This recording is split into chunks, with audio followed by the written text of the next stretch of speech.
বিসমিল্লাহির রহমানির রহিম। শুরু করেছেন স্টার্টিং আসসালামু নিয়ে বলেন। আলাইকুম। আজকে আসছি আমাদের পেপের প্রজেক্টে। এই পেপের প্রজেক্টটা আমাদের নতুন একটা প্রজেক্ট, এই যে বেশি বড় পেঁপে না, এটা ছোট্ট একটা অলরেডি আড়াই প্রজেক্ট। কেজি 160 3 কেজি পিস গাছ আছে। হয়ে গেছে। তো এখানে আমাদের কিছু উদ্যোক্তা আছে, নতুন উদ্যোক্তা। তার মধ্যে এই যে রায়হান হচ্ছে আমাদের অন্যতম একজন উদ্যোক্তা। এটার সাথে পুরোপুরিভাবে সম্পৃক্ত। আমরা টোটাল 4 জন আছি। রায়হান, আপনার প্রজেক্ট সম্বন্ধে একটু আপনি আমাকে বলেন। আসসালামু আলাইকুম। আপনার প্রজেক্ট শুরু করছেন কতদিন থেকে? আমার প্রজেক্ট এটা শুরু করছি 7 মাস 8 মাস, 7 মাস প্লাস 8 মাসে পড়ছে আর কি।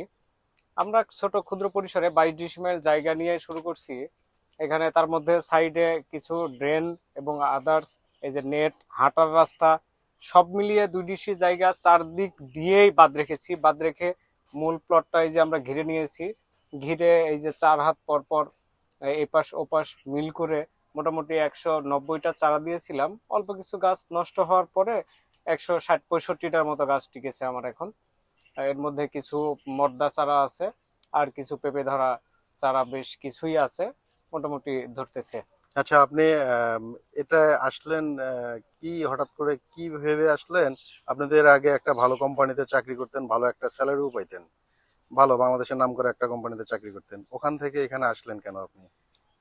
আসলে আমাদের বর্তমান সময়ে জনসংখ্যা বেশির দিক থেকে যে একটা পরিবেশ, বাংলাদেশ বর্তমান বেকারত্বের যে হার, আর বর্তমান প্রাইভেট সেক্টর গুলাতে জবের যে একটা মাস্টার্স কমপ্লিট করা স্টুডেন্ট অথবা একটা ছেলে যখন পড়াশোনা শেষ করে এই জবের সেক্টরে আসে, ফার্মাসিউটিক্যাল বলেন, মার্কেটিং বলেন, বিভিন্ন সেক্টরে তাদেরকে প্রতিনিয়ত যে ঠোকর খেতে হয়। আমিও কিন্তু সেম এই একই এই দুরূহের শিকার।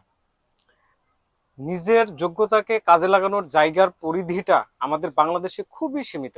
যার কারণে আমরা আমাদের সেই প্রত্যেক শেকড়ের জায়গাতে চলে আসছি।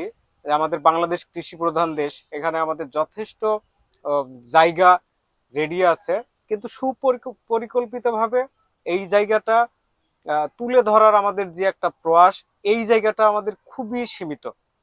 যার কারণে আমাদের তরুণ প্রজন্মকে আহ্বান জানাবো আমি, যে আপনাদের আশেপাশের নিজেদের যে জায়গাগুলো আছে আশেপাশে পড়ে থাকা এবং উর্বর এই জায়গাগুলো এবং আশেপাশের যেগুলো আছে, এগুলো আপনারা লিজ নিয়ে অথবা আদার্স কোনো উপায়ে যদি চাষাবাদ করতে যদি পারেন, তরুণ উদ্যোক্তা হয়ে, এই যে ছোট ছোট প্রজেক্ট যেমন পেঁপে আছে, আপনার শশা আছে, মূলা আছে, আদার্স সিজনাল যে প্রোডাক্ট গুলো হয়, এই প্রোডাক্ট গুলো আপনারা ছোট ছোট পরিসরে যদি শুরু করেন, you gain your level. Thank you রায়হানকে। রায়হান খুব গুরুত্বপূর্ণ কথা বলছে। আসলে কৃষি কৃষি কাজ করার মজাই আলাদা। কারণ শিক্ষিত লোকদের কৃষি পেশায় আসা আমি প্রয়োজন মনে করি। এখানে কৃষি পেশায় আসেন, দেশকে বাঁচান। বাংলাদেশ কৃষি প্রধান দেশ। আপনারা যদি আসেন কৃষিতে, আমি আশা করব আপনারা ভালো করতে পারবেন। ভালো থাকবেন সবাই। আসসালামু আলাইকুম।